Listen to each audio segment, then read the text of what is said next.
Man, I'll tell you what, Christian culture can be in opposition to the faith, in my opinion.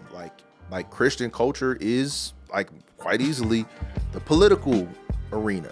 Like here's the Christian candidate, here's the Christian policy, and it could be at the expense of something that I believe Christ would want us to pay more attention to.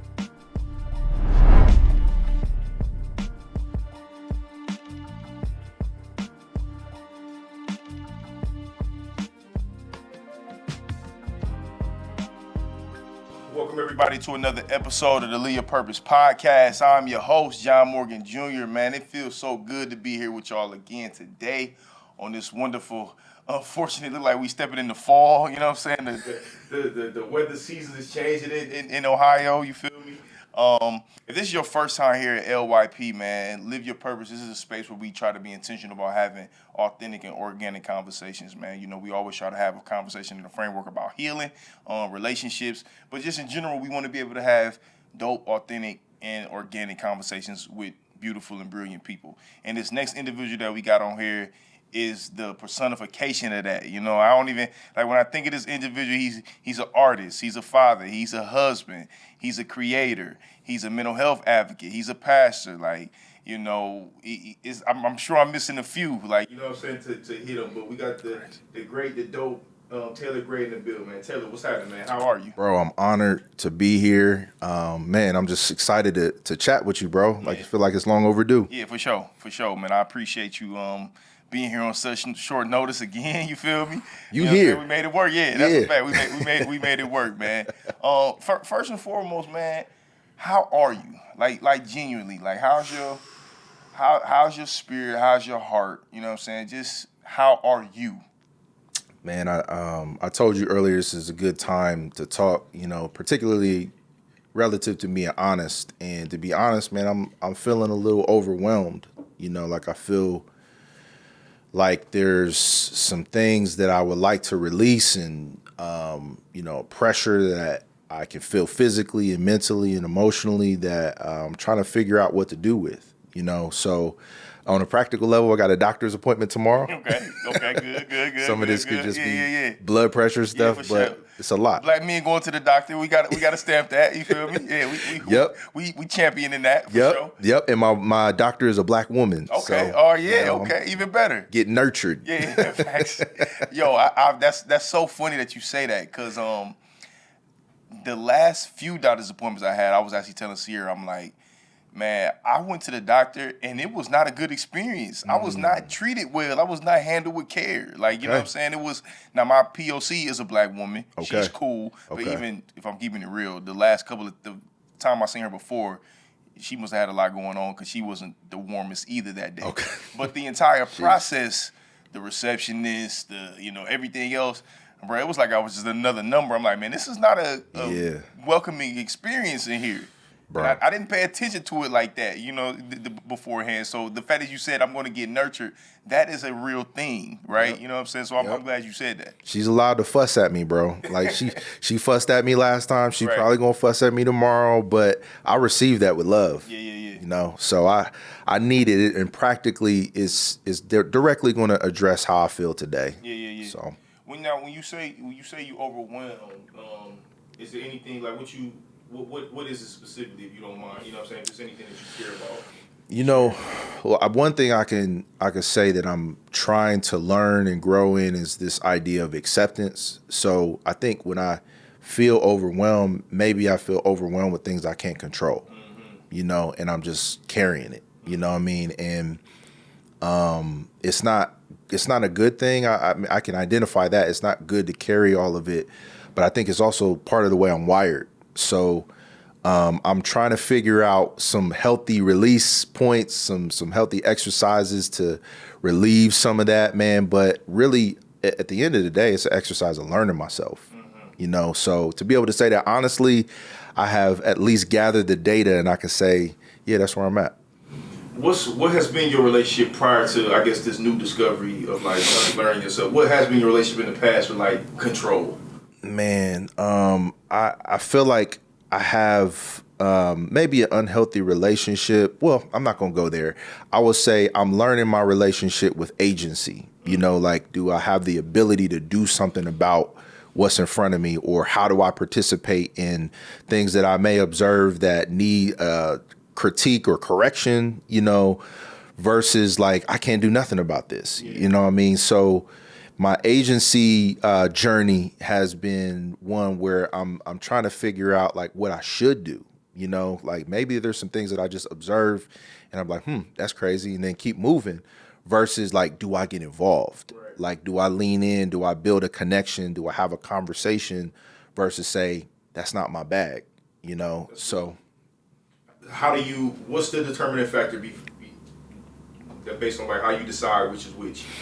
I'm still like, I think a lot of trial and error right now, bro. Yeah. Like, to be honest, it's not as defined as I would like it to be. But you know, as I've talked with my wife about a ton, like this process of literally developing boundaries, bro, like it's been a crazy process, man, because the control part of that is you can't control how somebody else responds. That's a fact. So I'm overwhelmed. Like, I'm already kind of like playing out scenarios in my mind about how somebody would respond to a boundary.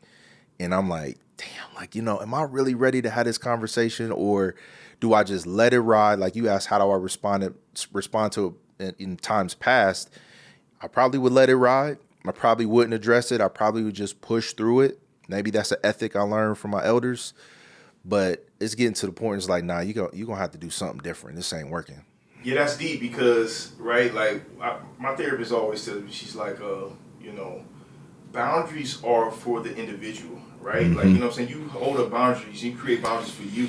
You know what I'm saying? We don't always, I think sometimes we need to get caught up in the idea that feeling like, all right, I had this boundary. Now let me communicate the boundary to the person that I want to have the boundary with so they can know where I stand. Yes. But what happens with that is you have to deal with their then response. Yes. Like immediately, you know, and you might not be, I'm not ready to handle that. Facts. Right? You know what I'm saying? So if I set up like an internal boundary, then it kind of alleviates that part of it. You know what I'm saying? So So for example, so like, all right, I may see somebody giving me a phone call and like I know that they're gonna talk my head off for like 30 minutes. Yeah. I'm not gonna tell them like, all right, bro, I only got 5 minutes. But in my head, I'm telling myself like, all right, at 6:05, I gotta get up out of here. Wrapping like, it up. You know what I'm saying? So it's more of an internal thing as opposed to like, you know, actually sharing it. It's a thing you learn it through trial and error, bro. Really in real life. Because you saying that practically, I'm like, yeah, man, I probably need to. I'm not being as disciplined as I should be with that timer. You know, like the 5 minutes come and it's like, let me give him another 5. Like, you know, like where you know it, like, you know how you know, like those memes where, you know, somebody says something stupid to wrap up the conversation, like, oh bro, let me go. Like, man, I just seen a fly on the wall. Like, you know, like ain't a reason to go. But I have to start doing that in order to try to maintain that boundary. Because I know what it's doing, but I still haven't figured it out, bro. Yeah. Man, I'm interested to know to like I listed out these labels to like describe you, right? Like how do you describe yourself? Like who is Taelor Gray to you, to Taelor Gray? Like how would you describe yourself to somebody, or like how do you describe yourself to yourself? How do you view yourself? Yeah, if I'm just between me and the mirror, bro, like I think one of the ways that I have to introduce myself as a human. You know, like I have to start there to be good to myself, to say like, yo, your humanity is something of worth and value, you know, like not just performance or somebody else's expectation, but you are a human, you know, and you can observe and experience your own humanity in the process of like being able to acknowledge that, you know. So to other people, you know, I just say like, especially here in the city, I'm just like, yeah, I'm a citizen of Columbus, Ohio. You know, like that's really let them do whatever they want to do. Yeah, bro. Like if the conversation goes, if we're meeting in a particular way, like functionally, like fine, we'll figure that out. But I don't like to lead out with all of that other stuff because again, for me, it feels like it comes with an expectation. Yeah. And I'm like, let's start with citizen of Columbus, Ohio, and see where we get. I like that. So would you prefer people don't go list out like the the labels and like the titles and stuff? Like, Honestly, yeah, no, I don't ask for that. Yeah. You know, like obviously it comes, based on whatever the interaction is. Somebody literally did that to me at the coffee shop the other day, and I'm like, bro, I haven't even had my coffee yet. Like, yeah, that's crazy. Yeah, that's crazy. I can't even perform. I Yeah, can't. that's crazy. Like, Yeah, so yeah. I'm here with no edge up and, waiting for my coffee order, and you telling people about the stuff that I've done in the city, and I'm like, fam, like I just got some hooping shorts and shirt on, fam. Like, bro, let me get up out of here, bro. Bruh, Yeah. So I try to just, it's not about like creating low expectations, but the corporate term I used to always hear is level set expectations. Yeah, that's funny. I got you though. I know what you mean. You know, that's interesting, right? Because I'm at this season of life, right, personally, where I am being more open and accepting of like not putting myself in a box, right? You know what I'm saying? Like and not just like focusing on the niche, right? Like, you know what I'm saying? Not like niching down what I do, right? Yeah. I had a conversation with a homeboy of mine, a few weeks ago, and I referenced it in a lot of different, capacity, a lot of different conversations, because this is a dude I respect, right? He's a business-minded guy. He was giving me I was asking some questions on business stuff specifically. Yeah. And he was like, "Yo, John, he's like, you do a lot of great work. You do a lot of good stuff." He was like, and he was challenging me, which I respect too. He was like, "But you need to do one thing really well, funnel your clients and your business that way, whichever is making you the most money, and then, allow that to to make the money, and then from there, after that's like all set and defined, then you can spread your wings into these other things," which is very sound advice, right? And it's wisdom in that, right? I received what he said, but and that's where the butt comes in, right? You know what I'm saying? Like you can hear it. Like a nigga said gave him all that praise, but the butt is coming. You know what I'm saying, right? Yes. So the butt in that is after I had that conversation, I had conversations with other people as well, and one of my people that was like, well, you have to define what your niche is. Your niche is niche, whatever the fuck. It's your niche is your ecosystem. LYP is an ecosystem of things, Yeah, that's right? dope. Everything you do is funneled in this ecosystem of that allows it to be what it's going to be. Yeah. So don't cut yourself down and put yourself in this box to be able to especially not for financial gain, for whatever reason. So I'm really interested and I'm really intrigued by cats like yourself who've been able to have their hands and their hats in these different places, and from the outside looking in, some people may even look like with this contradiction there, Right. But when I see stuff like that, I actually can appreciate not only not just from a practical sense of how much work it takes to kind of maintain those things, but I can appreciate the courage that it takes to show up in those things, right? And the complexities, because like you said, you're human, right? We are complex. Yes. You know what I'm saying? Individuals, right? So that means that we're going to be a lot of different things. Yeah. So I'm intrigued with people like yourself who do a multitude of different things. Bro, but I like that word ecosystem, because there's an element of humanity you can experience even in that term, because we are multifaceted. And I think particularly in this era, you have to be multifaceted. Like it's hard to just be one thing, because there's so much stimuli that's pulling you in different directions. So it's like a skill to be able to operate and move in different spaces. And I mean, to use language, spiritual language, is be all things to all men, but at the same time, acknowledge your capacity. You know what I mean? There's a part of that you should feel empowered to describe in terms of what you're able to do. You know what I mean? But at the same time, don't limit me to this. Right. So I'm trying to strike the balance, bro, because, with anything that you do well, one thing that I'm struggling with right now is that area will try to possess you, Yeah. And it's I'm not here for a long time, but I'm here for a good time. Like I'm here to do what I need to do while I'm here, but I'm not here to just be possessed by this thing because I'm needed over here as well. So I'm trying to figure out the balance of all of that. And my wife says she says a line all the time. I'm sure this is gonna be one of them conversations where we both just like referencing my wife says all the time. Like we both gonna be hitting that all the time, right? Big facts. But my wife always says, things happen in seasons, right? So there's nothing wrong with giving your like full attention, if you will, to things for a season, right? And until it's time to pivot to do something else, or for whatever the time may be, because and we define the seasons, right? A season could be a week, 6 months, a year, 2 years, you know what I'm saying? Whatever the case may be, but it's about kind of like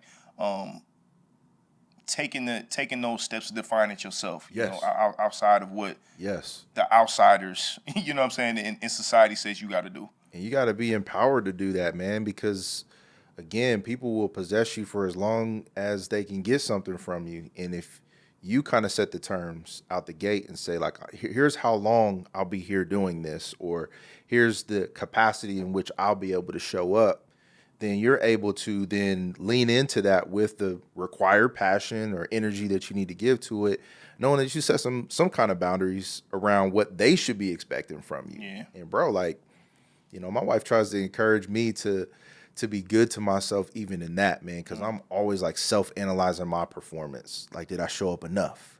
Did I give enough? Did I hold back? Or how well did I do? And she's like, you showed up and you were you. You gave what you're gifted to give.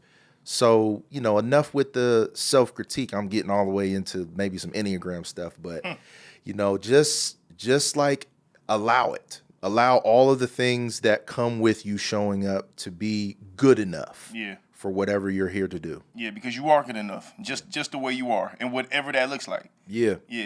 That's good. That's good. Man, take me back to childhood, Taelor. Like, you know what I'm saying? When you think of childhood, growing up here in the city of Columbus, little Taelor, like, what's some of the standouts for you? Like, what stands out to you when you think about little Taelor? Man, John, I was the sheltered church kid, bro.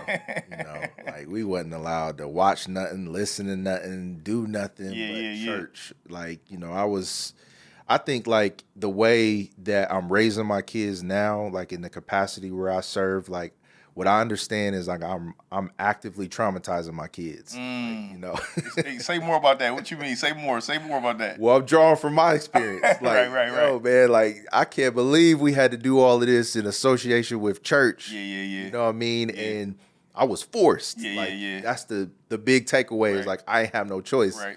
But at the same time, like I will say on the positive end, some of that rigid expectation was good for me.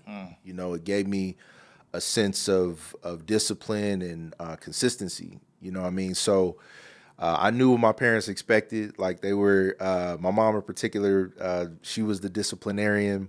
My dad was the guy who went to the post office and worked his tail off. And at the end of the day, bro, we was going to be at church on Sunday. We was going to be at Bible study on Tuesday. We was going to be at rehearsal on Wednesday. We was going to be at prayer meeting on Thursday.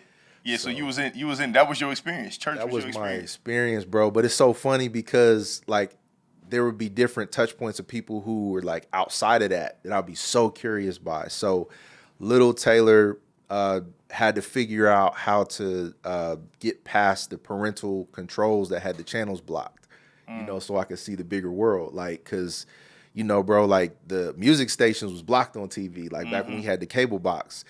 And damn, I remember that. Yeah. So I had to figure it out. And the ill thing was the password was Jesus. Like, So, yo, that's hilarious. So I was trying to watch BET Uncut, like with the password is Jesus. Like, like. So funny. Duality, right? Like, duality. You know what I'm saying? Yeah. Crazy. Yeah, that's hilarious, crazy. Man. But there's a heavy moral basis, like a heavy understanding of what we're taught to be right and wrong. And I think there's probably some exaggeration of like what they were trying to teach us. But at the same time, like it's part of my foundation. I've had to learn how to embrace it and learn from it. Tell me more about the because like you said, would it be in the foundation, right? it's the core, right? You know, we can't take away for the stuff that made us who we are, right? Yep. But the thing about getting older and wiser is that, you start to be able to see, okay, this worked, maybe this didn't, or maybe I thought this worked, but it really didn't. Yeah. You know what I'm saying? Talk to me a little bit more of just like, as you've grown and you've had your own experiences through life of like what you've kind of pulled from of like what you had in your childhood, and you're like, all right, I'm going to do it a little bit different with mine. Like, just talk to me a little bit about like what you pulled from that you maybe not utilizing today. Yeah, the one thing I'll be good to my younger self about and acknowledge as a part of who I am now is I've always been curious. You know what I'm saying? So even though I was within kind of a rigid framework of upbringing, I was always curious as to why. It's probably getting on my parents' nerves or any other authority figure in my life, like, why we got to do this, or, what's the reason that we say these things, or, we got to show up and be at church for all hours of the night. Like, the questions got annoying, I know, from my parents, because from an authority perspective, they're just used to compliance. Right. You know what I mean? Right. So you don't ask no questions. No. You've seen, not heard, like, Right. All of that. So with my kids now, I celebrate that curiosity. Like, I'm able to laugh with my kids about things that they don't like in association with what they have to do or how they have to show up. And it's just a refreshing experience, almost like redemptive for my childhood. Like, because I didn't get to get my questions answered, you going to get all your questions answered. Right. You ain't going to have that to say to the therapist when you grow up. Right. Yo, I love telling my son he has good questions. Yeah. It's like one of my favorite things that I appreciate about him. I try to affirm that as much as I can. I'm like, yo, you ask really good questions. Yeah. Because to your point, right, and I think some of that was even just like an era thing and a generational thing, because I didn't grow up in that same way of just like, having a structure of church or anything like that. But from like a generational and an era thing, like it was like, no, you stay in the child's place. Like, you know what I'm saying? Don't matter of fact, you might can get 2 questions off. And after that, bro, stop asking me all them questions, bro. Like, or because I said so.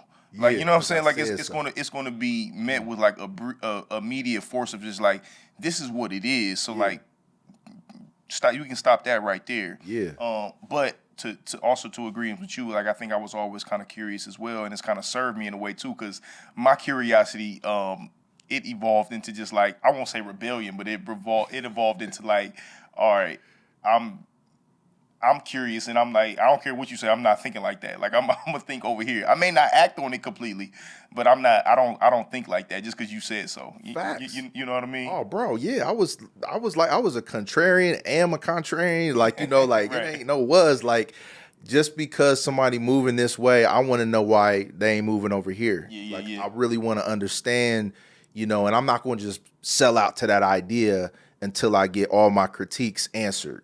You know what I mean? And so I flat out did rebel, bro. I ain't, look, I went to Christian school up to my high school years. By the time I got to high school, bro, I figured out you had to have gear and girls. Man, I became 2 people. Right. The person who I was at home and the person as soon as I got off the bus at school. And I had to learn how to navigate a new way of living and presenting who I was.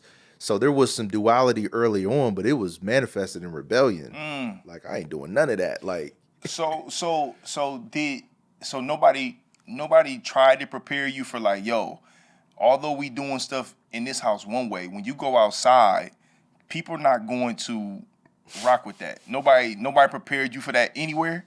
My dad would have, like, because he grew up in the hood, like he knew he was in the streets. Right. And so he would let my mom get her bars off because my mom was a little more sheltered in her upbringing. Okay. And she was very, like, much the holiness, like, rigid person.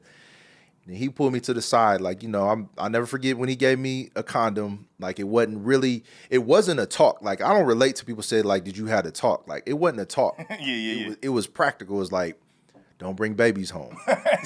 And you knew what that meant. I knew what it meant. Right. That was the talk. Here you go. Yeah. You go practice it on your own time. Right, We ain't doing none of that, but I'm going right. to just give you my contribution. Yeah. But that's how it usually played out, man. My dad would have these, like, moments where he pulled me to the side and showed me I never forget, we all as a family went to New York City together. And this was at a time where a lot of the hookers was outside. Oh, yeah. walking the On the street. stroll. Yeah, facts. Yeah. So we driving down downtown New York City, Times Square, all of that, and my mom going through it, like, and he dad looked back like, y'all all right? Y'all all right? You gonna see some things tonight. And I got to see a different version of him outside of the church setting. So yeah, we had those moments. So dad was more of like, all right, he was respectful of mine, like, all right, go ahead. These her babies. I'm gonna let her do her thing, but I'm gonna go ahead and give my kids a little bit of. All right, let me drop this on you, son, real quick. You do what you do with it out there. But here's the thing too, is like, I think it's funny because I think, it's funny to even say this, but I think my mom liked that. Like, like she had the street dude who had turned spiritual, and it was like the yin and yang type of thing.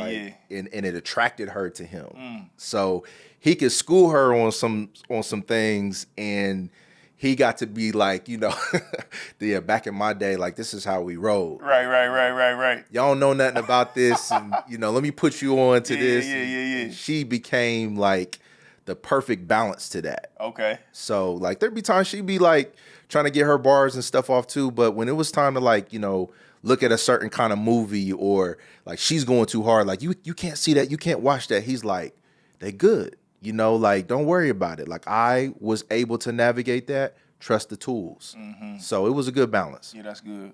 So when did creating get introduced to you? Like, in what capacity? This was my pops, because he was the director of the choir, but he was writing songs. So we had a piano in the basement, and I always used to go down and probably invade his space, because he'd be down there like playing the keys, and then he had like a little notepad, like he's just writing stuff that came to his head, and he would teach the choir like stuff that was just original that he came up with in his own mind. So I was just like, yo, man, we singing this on Sunday, and I remember you down there tinkering with that back then. I wonder if I could do some stuff like that. Then I start so, man, bro, I can't believe I'm telling you this. Like, go ahead, this is a safe space, man. Yo, man. Me and my brother, of course, like, you came in and I had like one of the comic books out. We was fascinated with comic books early on. So we decided to like create our own comic books. Mm-hmm. So we turn animals into superheroes. Okay, that's dope. What I'm saying? Dialogue, scene setting, all of that stuff. And I started taking my comic books to school and selling them joints. Like, like, hey, you never heard this story. Right. You know what I'm saying? Like, some of the names will remain nameless. But, Hey, that's really like an IP. You don't want to put your IP out there anyway. Straight up. I wish I knew where it was in the house. I'll show it to you. But it was just an exercise in creativity. You writing stories, like you creating characters, you're basically visually representing some sort of expression of something that you're interested in at a young age. So between music, the visual arts, whether it be comic books or other versions of art that we had to interact with, and then like, I think just genetically, like, my mom could sing, and we were just musically inclined as a family. So I tried to figure out my balance and all of that, and how I was going to represent my creative expression to the world. Yeah, that's dope. Yeah, so you had it. It was natural. It was normal. It was creativity was a normal part of who you guys were. Absolutely, and being on like very close to the poverty line, like you had to be creative, and you gotta figure it out. You gotta like entertain yourself. Fam. Yeah, bro. Like something you wasn't just gonna be able to ask for anything. Yeah. You had to figure out how to make do with what you had. Yeah. So where do you see yourself kind of doing a lot of some of the same things that your parents did with you, and what I'm saying, your brother or your siblings? Like, how do you see yourself? Are you more like your dad? Like, all right, let me give my kids a little bit of game on the side. Let me drop it. Let mom get it off, and I'm gonna drop them on them this way. Or are you more like on the side of your mom, where you kind of like a little bit more, play no games? Like, what kind of parent are you? I'm the disciplinarian. Okay. Facts, bro. Like I definitely draw the line, for my kids. And I mean, I think the difference between me and what was projected from my parents is that I opened up the space to describe why. or like to like bring some shape and reason to like the way that I approach it. So I'm raising two black kids, and I'm probably a little harder on my son than my daughter. And specifically, I may have shared this with you, but my son is on the autism spectrum. So one of the scenarios that plays in my mind is how he would respond to a police officer, or how a police officer would respond to him, saying that he's either not complying with certain things or he's seen as a threat in a certain way. So it's not always in the healthiest way or a good way, but I'm trying to prepare him to understand like certain ways that he should behave, like, or should have at least a sense of responsibility in how he interacts with other people, so that he's not put in a dangerous situation. And I just try to like explain it to him like in the sense of how the world works. Yeah, you're trying to be proactive. Yeah, and it's not fair, it's not right all the time, and a lot of times I feel convicted about it, but because like he sees the world in a whole different way, and I'm jealous of the way he sees the world at times, I bring a framework to him to say like, yo, man, I believe in God's protection. I believe in circumstances working out in your favor, but I want you to be prepared if it goes left. Yeah. I want you to be okay. And with my daughter, like, she's a young brown-skinned black woman, in the making. And whatever her expectations are of guys, like, one of the most interesting conversations we've had recently is about her having a crush, and in one sense, like, I'm so excited that she would tell me that. But bro, when I tell you she's locked in looking at how I'm responding to it, like I feel the pressure. Like, yeah. Better not. Yeah, like, don't drop the ball, Dad. Bruh. Yeah. Just shut up. Yeah. Just listen and nod. Okay. What's his name? Yeah. So I'm like, yo, She testing you like, all right, let me see how much I can tell this guy. Fam. And my instinct is like, man, you don't need to be talking to none of these little niggas. Like, Right. like I want to give it to her, but at the same time, I'm remembering childhood, and I also want to build some equity for how these conversations will go in the future. Yeah. So I'm learning from my childhood. I still may have these thoughts about how these little boys need to stay away, or, I even told my wife the other night, like, yeah, I might have to have a conversation with some of these parents, like, to make sure we're on the same page. But at the same time, I celebrate their curiosity. Yeah. And I'm trying to maintain the space that's safe for both sides of the equation. Yeah. That's dope. Yeah, that's tough, bro. Tough. That's tough. I mean, it's interesting, right? Because like, I mean, that is part of the black experience, right? That is just part of like our parents. They had to go through that. Yeah. Our grandparents, the elders, our ancestors, like all of us had to have navigated the harsh reality of teaching their children about the unfairness that is oppression, and and living in a white supremacist country. Like, what I'm saying? It just is what it is. Like, you have to be able to have those conversations, and to prepare your children for, the harshness that's outside. Yeah. You know what I'm saying? And like, nothing about that is easy, right? You know what I'm saying? And I guess, and like for me, when I look at my children, because I have babies, right? I got a 4-year-old and a 2-year-old. So I'm trying really hard to appreciate the innocence right now, and just allow them to bask in that innocence as much as they can, right? I want them to I want their core memories to, have that to hang on to, right? You know what I'm saying? Yeah. And I don't want to rush teaching. But like my son is the oldest, and he's very inquisitive and curious, and like I said, he asks great questions, and I think he also is my son is just open like that, right? I think he would also be good with being able to deal with hold information really, really well. But he's also a emotionally expressive kid. So if I told him, once I have to have that conversation with him and tell him the harshness of what's outside, I know it's going to change him. Yeah, bro. And that part is heartbreaking. That's the heartbreaking part. And I literally wish that I could cryogenically freeze my kids right now and say, no more growing up, right? No more life experiences. Stay right here in this pocket. But to your point, you can't unsee it. Yeah. Once you start down that line. So I don't know how many more. Brad, I got emotional, bro. Like, hold my son the other day. Like, he too big to get picked up, but we had like this song that I used to sing, like it hum or whatever you want to call it, like when he was a newborn, and my wife would be getting some sleep, and I'm up making the bottle or whatever. He still remembers that song. Mm-hmm. It still calms him down, and I'm like, bruh, like I only got a few more years left of this. Yeah.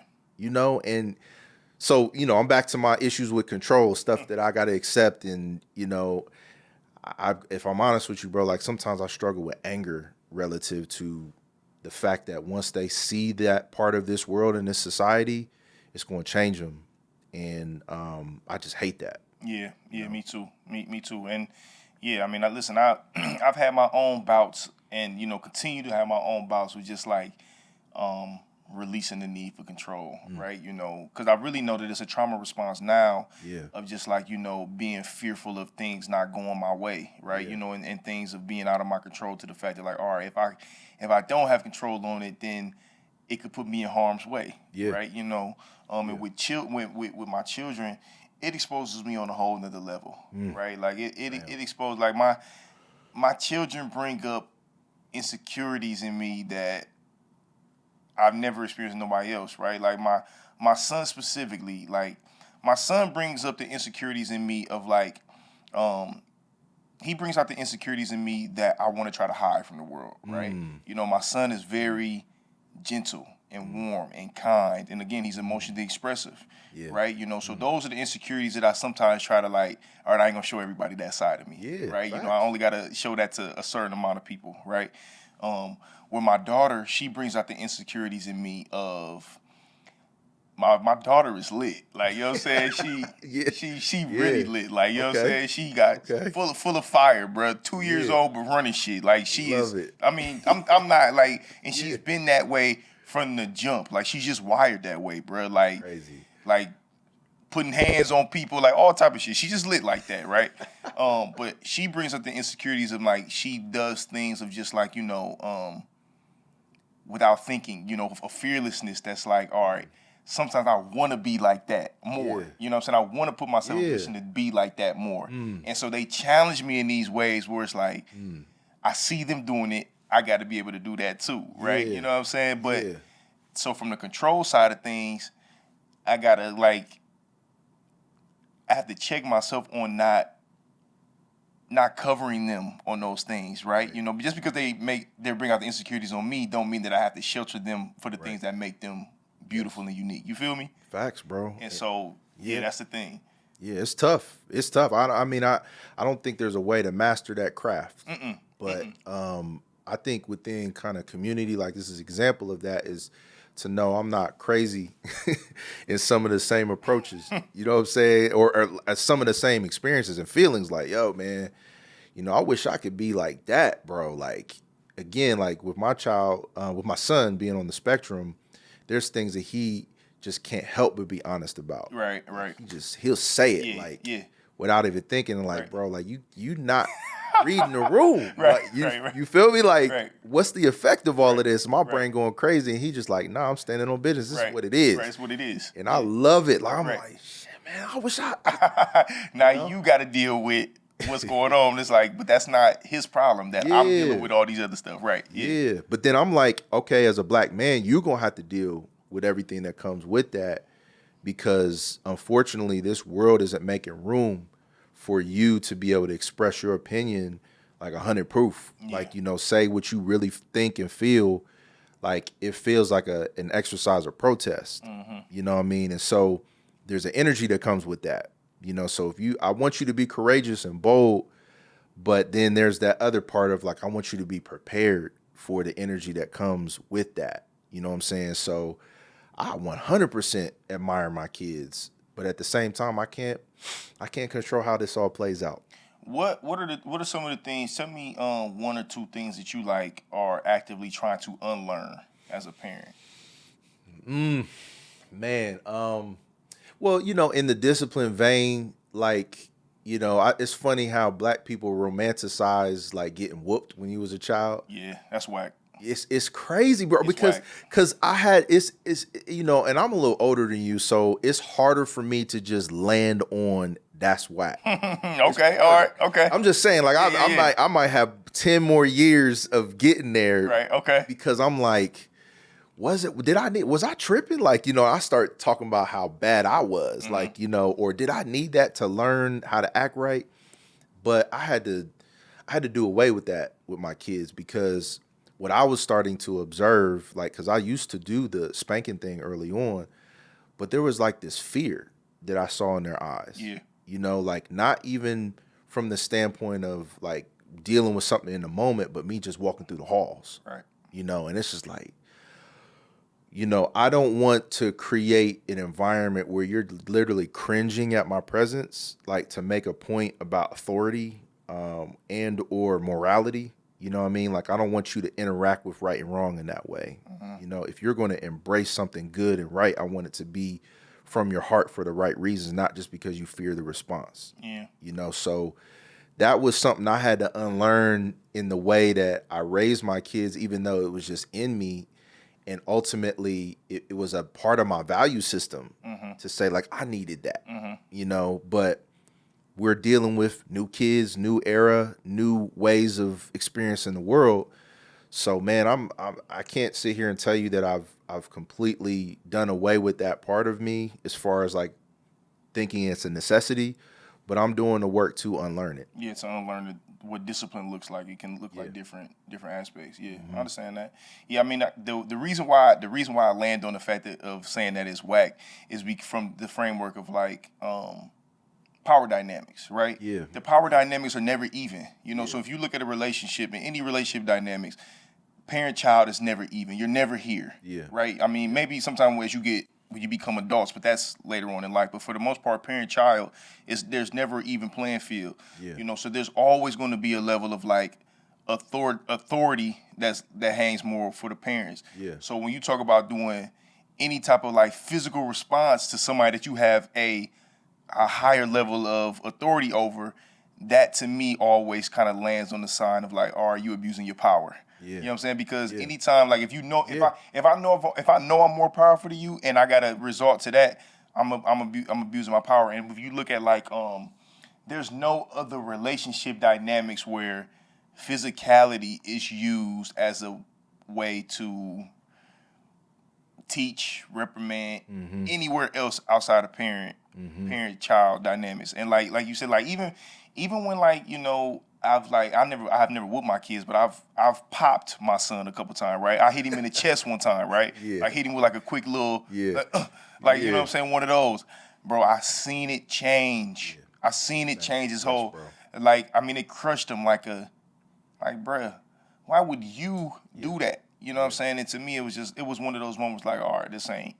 I need to control myself more. You know what I'm saying? And so that's why I land on it more so being whack, because it's like, all right, just because I'm unable to control my emotions or my emotional state don't mean I got to take that out on them. Yeah, but you said it, bro. It's a trauma response. Yeah. Like, and again, like our experience in this society, it lends more towards survival. Yep. You know, like how do you survive these dangerous And conditions? it's heightened even more for black folks.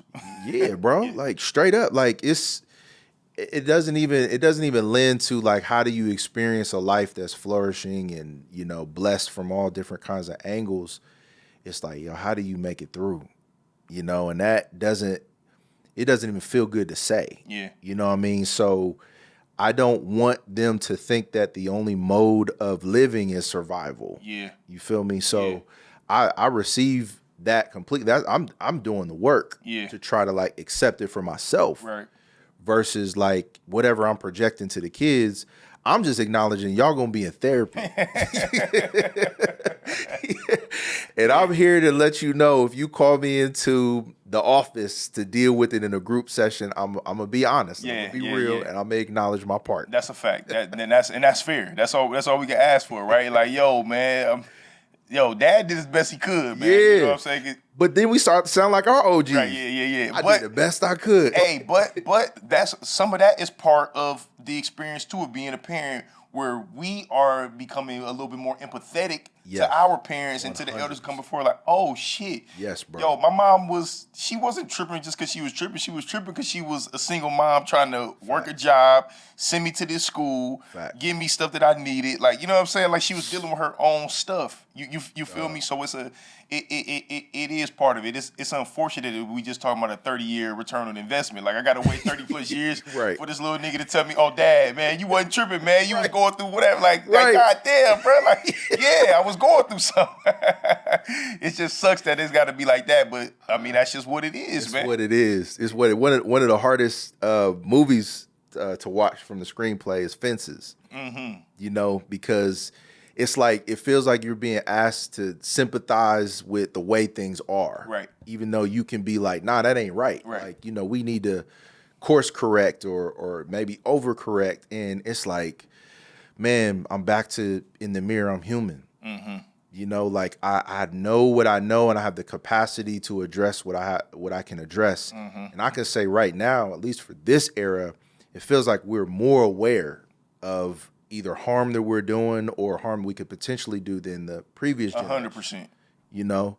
So that's the part where I try to be good to myself and say like, all right, I at least have a responsibility to use the information I've gathered, or at least I've heard some experiences, I've heard from some voices, some trusted voices to give me a different approach. Yeah. You know? So I try to do that. Where did you talked about growing up in church and being a sheltered church kid. Talk to me a little bit more about like how that ultimately evolved into you know, leading the church and becoming a pastor and serving in that way. Like, were your people in service in the church? Like, talk to me a little bit more about that experience. I just laughed because I remembered another way my dad tried to give me a little bit of game, but my mom was either totally unaware of this or she was against it. But my dad, he drove me to the club for the first time. Oh, word? Yeah. Okay. Yeah, dad knew what he was doing. Yeah, dad knew what he was doing. Yeah, facts. I was like 13, 14 years. We had the teen clubs back then. Oh, yeah, teen clubs was lit, man. Yeah, it was crazy. The teen club, like, that's a documentary. But, like, he took me there, and he's like, I'm going to be back to pick you. I hated the way he picked me up, but I was thankful that he gave me a moment to cook, you know what I'm saying, for a little bit. But all of that, like, with my youth experience, my experience as a child, never for me predicted the position I'll be in now, you know, because again, like I was on a trajectory of rebellion. Like, I don't want nothing to do with none of this. I hated doing this. Y'all made me do this. So coming out of that experience in high school, I started attending a major institution. I went to The Ohio State University to escape all of those kinds of expectations and reinvent myself.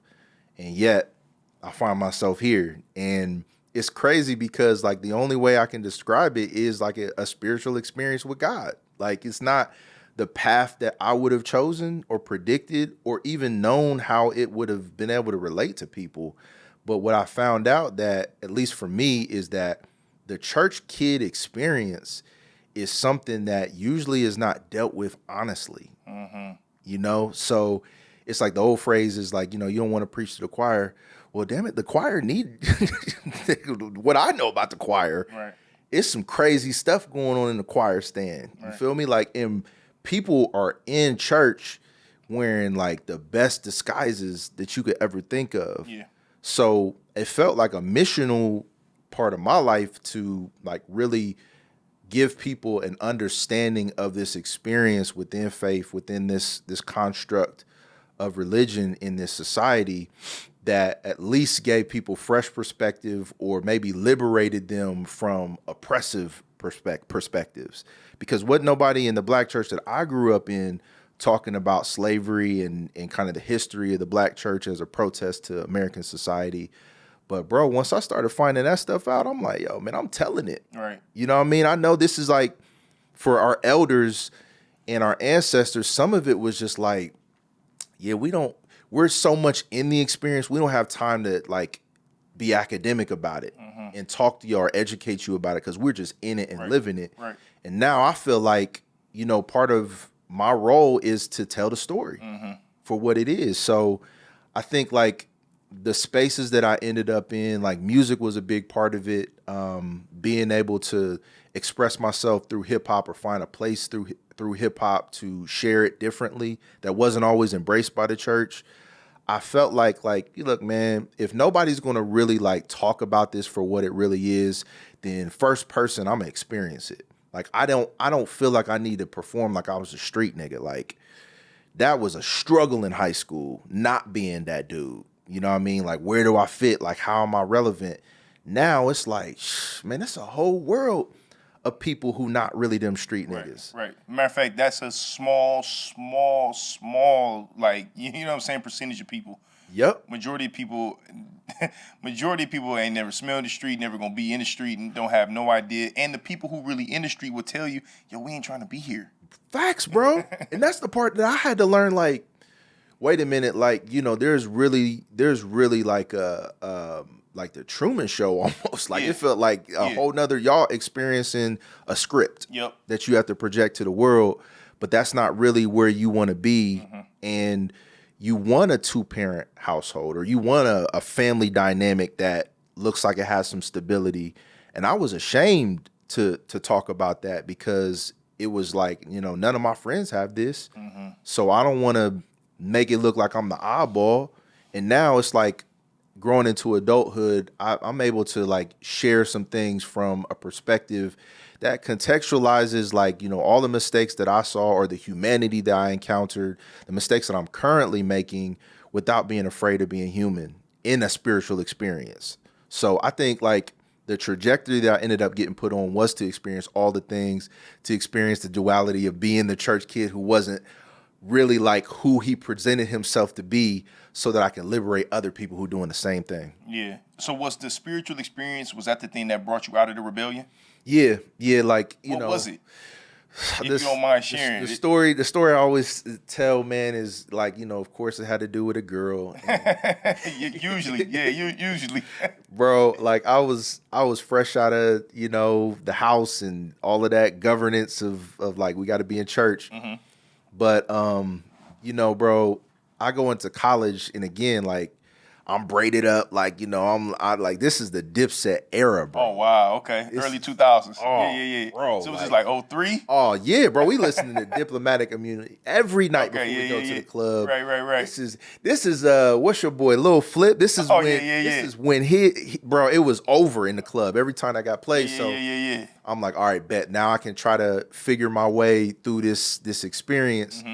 But at the end of my freshman year, I meet this girl in my dorm, and she starts trying to like witness to me, like, and tell me about God. And I'm like, oh, okay, I feel you. And then I start like using the language that I had growing up to impress her. I'm more spiritual than you think I am. You know what I'm saying? Like, hey, like, I know everything you're talking about, and I'm in full agreement with you. Yeah, you're right. I need to change this and all of that. Like, I'm saying all of the right things, I think. And she's like, you know what? I'm going to be a camp counselor at this summer camp. You should come with me. And I'm thinking like, bet I get to just chill with you for the summer and, you know, figure all of that out. Well, the okie doke, bro. Like, it was the crazy okie doke, because I get there for this summer camp, which is out in Pennsylvania for the whole summer.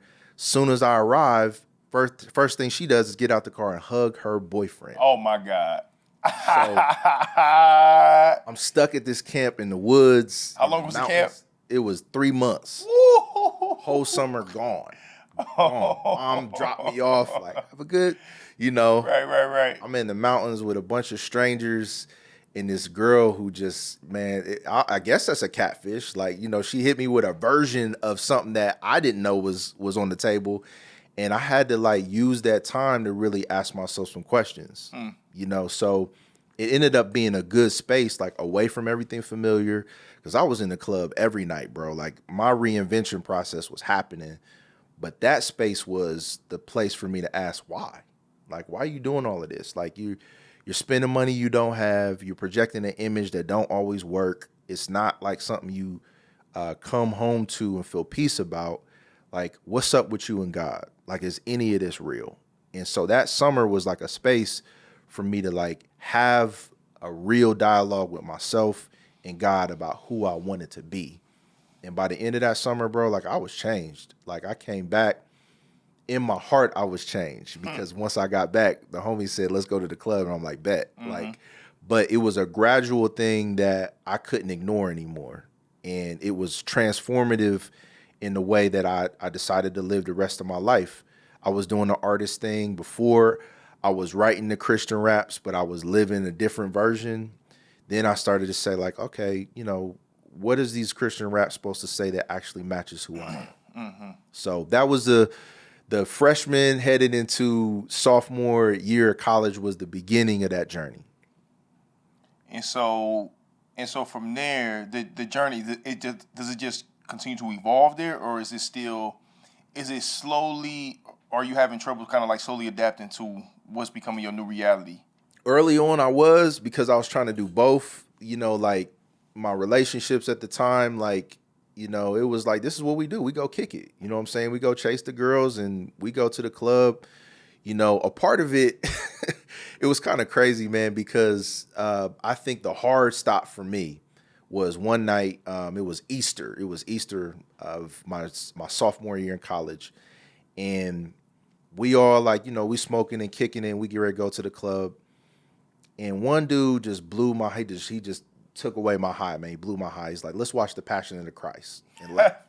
And I'm like, nigga, really? Like, like, why y'all want to do this? You feel me? So I'm like, look, man, I'm not here for this, but bro, this is for me. This is how God was working all at the same time. I had my dad's car and I had taken it because he was out of town and he had like a Benz, and I'm like, I think I'm doing something, but I'm parked illegally. So as soon as I walk outside, here comes Shamrock Towing. He's from Columbus, bro. Shamrock gang. They will take your car and you out of luck. Yo, the only time I ever had my car towed is down here in Columbus. They don't play when it comes to that towing. Man. And I don't know if it's Shamrock, but I have had my car towed here multiple times. I'll be willing to put money it was Shamrock, bro. And it's my dad's car. I got too much explaining to do. I ain't got enough money. I run over to the car and be like, yo, I'm leaving right now. On my way out the door, trying to rush to the car, one of my homies is lining up like coke lines. So like the party's about to go to another level that I know I wasn't ready for. Right. So it was like Why the Passion of the Christ is still on too. Bruh. So I'm getting like, bro, I'm in shambles, like inside, like, damn nigga, what is you doing? Right. Why are you here? The same dude who got the coke lines is the same dude who said, let's watch Passion of the Christ. That was. Okay, I'm about to say, man, I don't know what he was on. And I don't know what they ended up doing that night, but it was a wild night that was unfolding. Right. But it was even crazier because, I'm lit already. I get in the car, I'm in the danger zone. I end up for at least a good 15-minute driving on the wrong side of the street. And I end up having to just pull over and be like, yo, man, you are wilding. Like whatever is taking place tonight is not even who you are anymore. So that was it. That was the hard stop. After that, I started exploring my faith more and trying to represent something different. All right, so talk to me a little bit more about like the what it's like being early, in your early 20s, in the early 2000s, transitioning into this person that, God is calling you to be, right? But everything up to this point, you was trying not to be that. Yeah. Right? So talk to me like tell me about the relationships having to change. Talk about the things you had to do differently. Like, you know what I'm saying? Talk about like the practical side of things that happen, but also like, what is going on with you internally in your process. I mean, bro, I'm gonna just keep it funky with you, bro. I was super judgmental, so I was able to turn off everybody who I used to rock with, like, easily. Like, I'm going extra hard in this direction. You know what I'm saying? Pause just in case. Like, I am really passionate, and I'm gonna make y'all understand how passionate I am, and I need to like take extreme measures to disconnect from my old life. Yeah. So I took that route. Like I threw away all my secular music, and at the time there was like this preacher who was saying like, all of that stuff was demonic. So it's gonna sound kind of crazy to say this, but my extreme was really extreme. I took 7 years not listening to no hip hop. Like What year did this start? I'm gonna just tell you, bro. I missed Kanye's rise. I missed peak Wayne. So did you miss Get Rich or Die Trying? I was at the tail end of that. Woo. Yeah, So bro. So you missed peak Wayne, Jeezy, Kanye. Easy, T.I. Woo. I missed all of that, bro. Graduation Kanye too. Like, that. Wow. So I missed even like the beginning of Drake. You know what I'm saying? So yeah, like I was out the loop. That was a hell of a time too. I know, bro. That's what I'm saying. Like it was extreme. It was the measure for me in my journey that I knew I needed to take, which was like, super black and white. You know what I mean? So it had the effect that, I was looking for, like alienated me from my old group of friends. But at the same time, it was still a wrestle with identity because it was like, are you really this person? Yeah. That's just throwing everybody off. Right. So I had to, at the end of the 7 years, go back to the drawing board and be like, all right, like you made your point, but who are you really going to be for the rest of your life? Right. Yeah, that's the hard part, right? Like, yeah, like you make these change. We make these changes to evolve into this person, and typically we like, all right, let me just get rid of everything over here. But what that typically does that we don't consider is that it sets up like these unfair expectations of us, right? Yeah. Because it's like you said, I'm not this person all the way to the extreme over here either. Facts. Like, it's almost like quitting something cold turkey. Like, you know what I'm saying? Anytime you quit something cold turkey, typically you're gonna have some level of backslide, so you set yourself for some level of just unfair expectations. And I was still having sex, bro. Like I was still smashing. Like it was. You was cool with one stuff, but bro, some of it you wasn't cool with. It was crazy, bro. Right, and I'm doing Christian raps and got all of this, It was wild. Like it was a lot of contradiction, a lot of self-reflection that I had to really deal with. And I think kind of like the best part of that, like the climax of it all was meeting my wife. And it was my last year in college, and I was just wrecked, bro. Like I had been doing too much, and I really had just broken the heart of a young girl who just didn't deserve it in the faith. You know what I mean? So my last semester at school, I was like, God, I'm not talking to no girls. Like I need to just completely take extreme measures to make sure that I end this time in college the right way with the right reputation. And in the middle of that, I meet my soon-to-be wife. And one of the first things I tell her is like, I can't talk to you right now. She's like, wait, what? Yeah, exactly. And then one of my homies who knew I was like on that type of time, he tries to circle the block again and be like, I want you to meet her. Like she's and I'm like, bro, you already know I'm chilling right now. But to hear her tell the story is hilarious because she thought I was a weirdo for that. and she was right, but I knew what journey I was on. So at the end of that period of time, I would call like a spiritual, it was like a purge. You know what I mean? Like it was a spiritual detox. Yeah, sometimes that's necessary too. It was really needed for me. Like I had to really like empty out some very unhealthy ways that I thought and interacted with the rest of the world. And as soon as I was done graduating, bro, I hit them DMs like, what's crazy, like let's try to, like, the weirdo phase is over. Let's try to see if we can figure this thing out, and the rest is history. Man, I want to really kind of dive into the Christian rap side. I got questions about that, right? Because like I've had these conversations with Swoop, right? And I'll be honest about my experience. I never listened to Christian rap before I had a relationship with Alan Swoop. You feel me? Like, what I'm saying? Before he became a dear friend of mine and I started picking up his music, I never listened to the genre, right? You know what I'm saying? But I've grown to have an appreciation for the genre a little bit. I still don't listen like that too. Let me just be honest. Neither do I. You know what I'm saying? Like, let me just be real about it. But what I'm interested in is a question that I asked him, last time I had him on the pod was, who comes up with who has even came up with the framework or the label of like the genre of Christian rap, right? Like, because like, is it the audience or is it the artist? Answer that first. Man, I think beyond audience, artists is the industry. it's like it's a business term.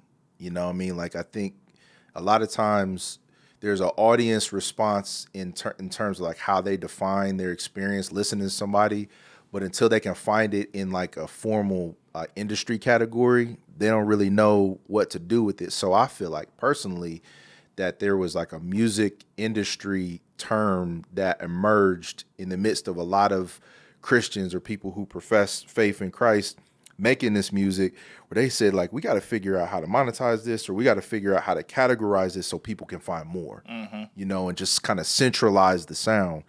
So this idea of CHH, Christian hip hop, it started to emerge from a business angle, because you know people was calling all kind of stuff like holy hip hop, gospel rap, like you know all Christian rap, all of that.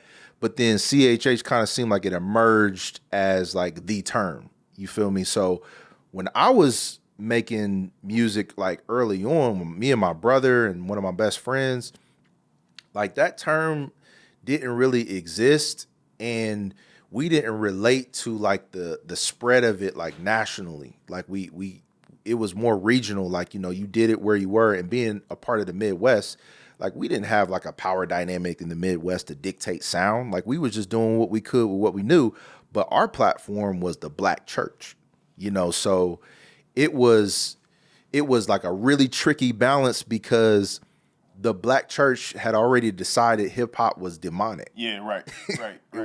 This ain't it. Yeah, it's irredeemable. There's nothing good about this. But the way we were operating within it, like we were operating with the cosign of gospel, because my dad had a gospel music group. So he would bring us up for intermission and say, you know, my sons want to do some rap for you. My brother is a musician.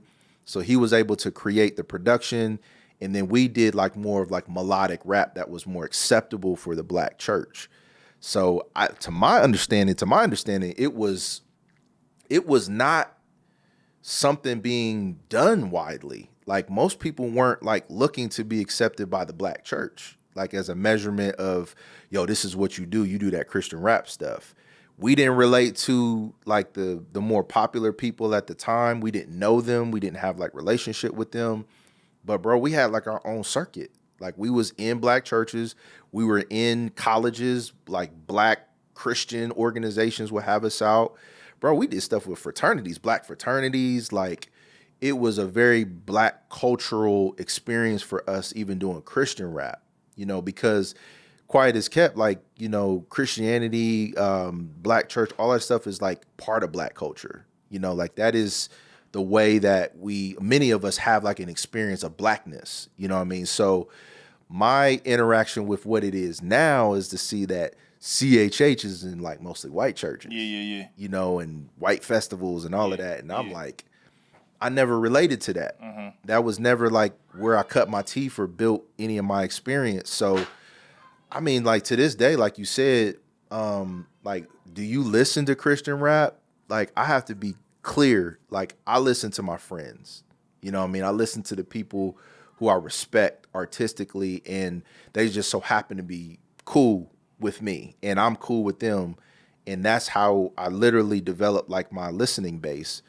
But more broadly, like this idea that because you're a Christian, you're supposed to make music like this or make hip hop like this, and then you're supposed to listen to this exclusively. I just can't subscribe to that. Yeah, because who determines if something is Christian rap or if it's not, right? Like how do you guys determine if this is, how do you guys determine they're doing some of the same thing that we do? Right, and like, how do y'all determine who's not? Right, like, you know, because even when I think of like, you know, cats who've been mainstream, right, a Kendrick, a DMX, like these are people who adamantly and vehemently like profess their love for God through music and through art, and how they create art, like across their projects, right, in a multitude of different ways, right. But people are not going to consider them to be Christian rappers. You feel me? They wouldn't associate them within the genre. So like, I'm interested to know, like, you know, for people who are in, or you know, who consider themselves in it, or like you said, you know, people who do a certain type of thing. How do y'all view it? Bro, I feel like I'm just hip hop. Right. You know, like one of the Christian rap artists that I used to listen to. So you wouldn't even consider yourself what you do, what you and your homeboys do, what y'all do. It's not. Matter of fact, it's all, if I'm hearing you correctly, you almost like don't even associate with us with Christian hip I hop. mean, if you want to, like, I just don't need it. Right. You feel me? Like, I don't need it to be validated. I don't need to be recognized in that space, like, to feel like I do this. Like, I do this. And I'm able to travel to different spaces that can acknowledge that. You know what I mean? Like, so from a business standpoint, like if you're trying to tour or you're trying to like establish a marketplace, then I understand the need for the terminology. For sure. But you know, if you're just like from the art standpoint, like what do I write about? Like, you know, one of the artists I used to grow up listening to, one of my favorite artists all the time, his name is Journey Big. He used to say, like, if you dope, you dope. It don't matter who you praise. Right. Like people can observe and measure skill.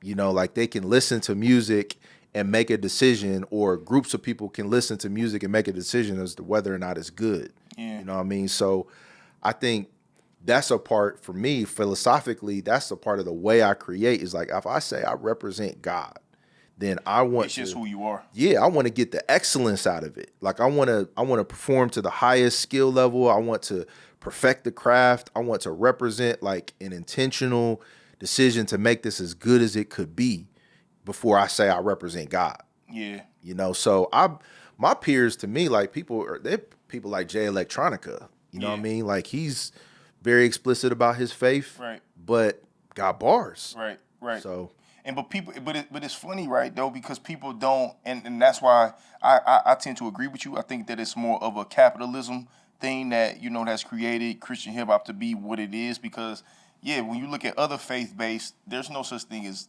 not that I know of, I don't know of anything like Islam rap or, you know what I'm saying, Islam hip hop or, you know, I don't hear people kind of like have these expectations of like adhering to these certain things based off of, you know, their religion or their faith that they, you know, that they associate with. But I also understand that, man, we still dealing with, again, we dealing with capitalism, we dealing with white supremacy. This is a Christian-based country. You know what I'm saying? Yeah. So for that alone, that means big business, right? Christian, because to that point, capitalism and Christianity are almost interchangeable terms for people. Right. Which is why I'm like, you know, you can call it what you want if it just helps you. I'm not going to argue with you or, you know, be a title Nazi.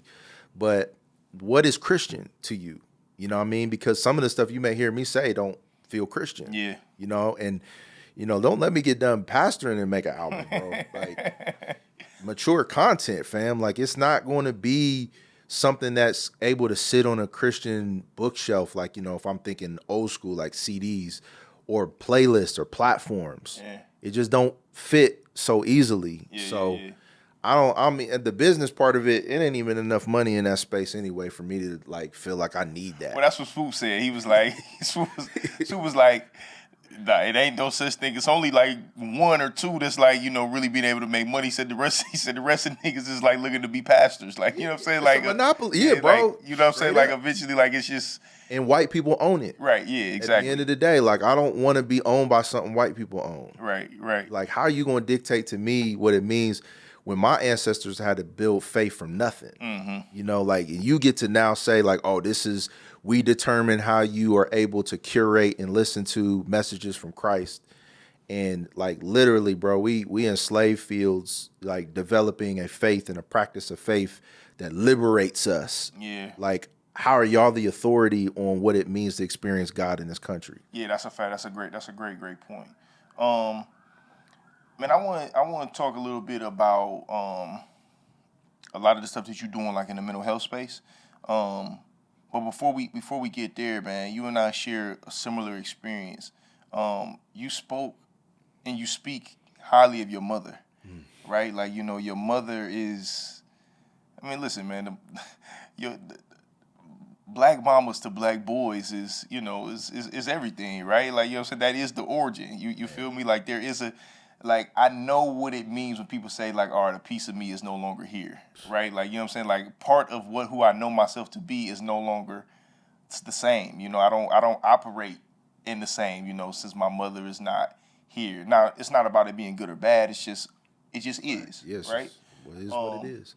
But just talk to me a little bit about like your mother, man, and talk to me a little bit more about maybe the appreciation that you've gained for your mother since her transition and her not being here physically. Man, yeah, man, she was like my chief affirmer, if I want to say it that way. Like, it was unconditional affirmation. I don't know if it was just because I came out of her womb and she saw literally everything unfold over the course of time.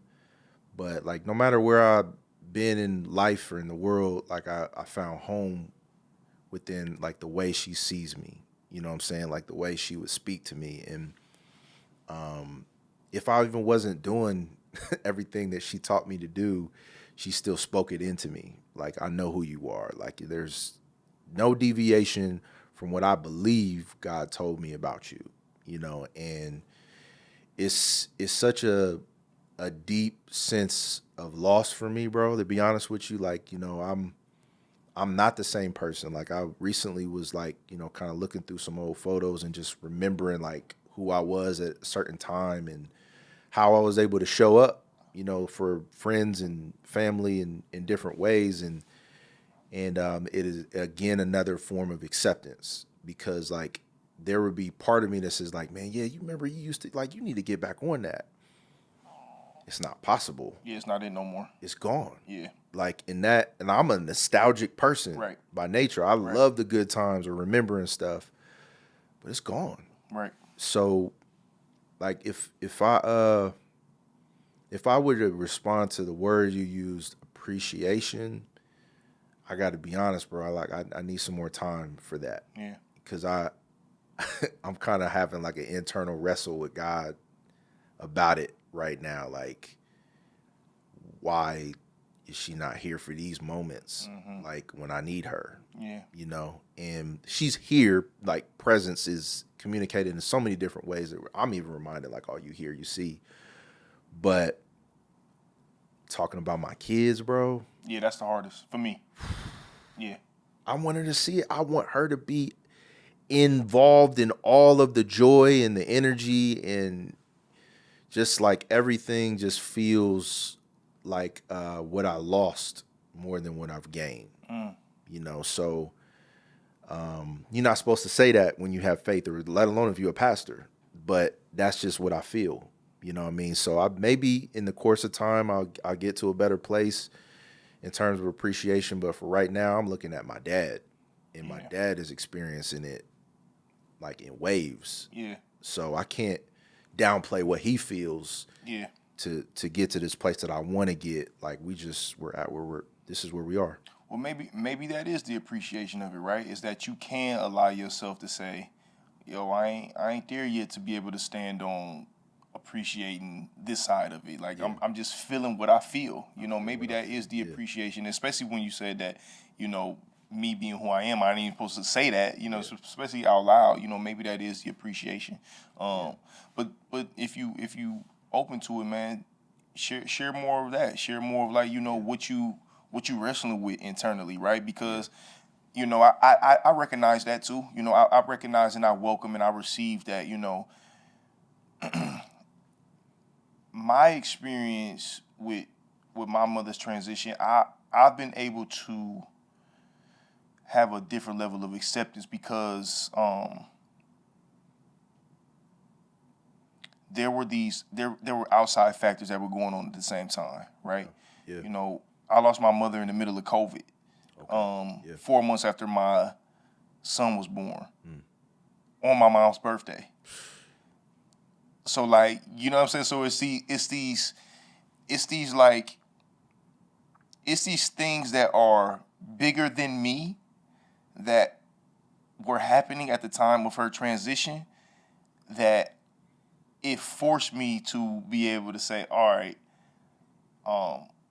this is divine. Yeah. You know what I'm saying? Yeah. But I recognize that for me, that's my experience. That is a unique experience. Yep. And I'm interested in hearing more of, of the internal process that you experiencing. Yeah, no, I appreciate that, man, because that's a different way to frame it that I can speak to, because I may not have been able to get to this place of of acknowledging my own humanity without it. Mm-hmm. You know, like grief just kind of takes you on a journey without your permission at times. And, you know, there's all this talk about, you know, the death of your ego and all this different stuff. And this has been the gateway to that journey for me. Yeah. You know, like whoever I say I am or projected I am is largely informed by my mom. Mm-hmm. You know, so without her like physically present to reinforce that, you know, what am I telling everybody about myself? You know what I'm saying? Like, and why I have to be reintroduced to a new me and be comfortable sharing that with the world. Yeah. You know, so that's where I am, and I think that I can appreciate that. I'm learning how to do that now, even though I've experienced this pain.